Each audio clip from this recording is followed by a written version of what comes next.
What's up, my regen people? It's a gorgeous day out here today, and I just want to take you out in this alfalfa field and talk to you a little bit about our weather conditions and what are we, week 8 of scouting. Boy, this year's getting away from us, but we're having some wonderful things happen, and can't complain, guys. It's a beautiful day. So anyway, look at this beautiful field. We're getting close to third cutting out in this one, actually, and the regrowth is just beautiful. These guys do an awesome job out here, as you can see. Just gorgeous leaf development, little to no damage from insects. A lot of times you'll deal with aphids out in these fields, and they'll come in and they'll do a lot of damage on these leaves. You'll know it, especially when you're out there with your swather. They'll be covering that header. So anyway, good nutrition though is the way to keep that out of your field. High Brix levels.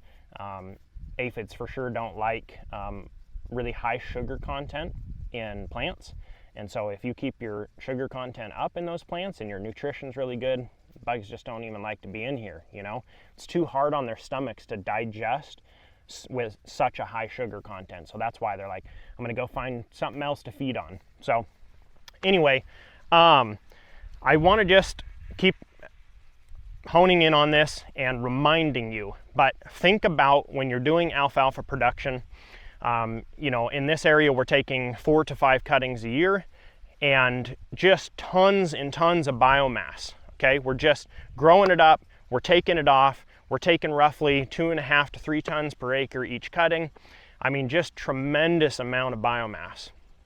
You got to remember, in order for that system to be sustainable, to where you actually have enough nutrients to grow a good crop every time you cut, and you regrow, you need to be feeding that system. So your soil needs lots of biology to mineralize nutrients, because you're taking up and you're taking off a whole bunch of nutrients every time. And in hay production, you're not really giving anything back. You're just taking it away. You're cutting it as low to the ground as you possibly can, so there's not much residue breakdown giving back. So you got to be putting it and applying it on in something like dry fertilizers or liquid foliar applications or whatever it is. So I want to remind you to be conscious about that.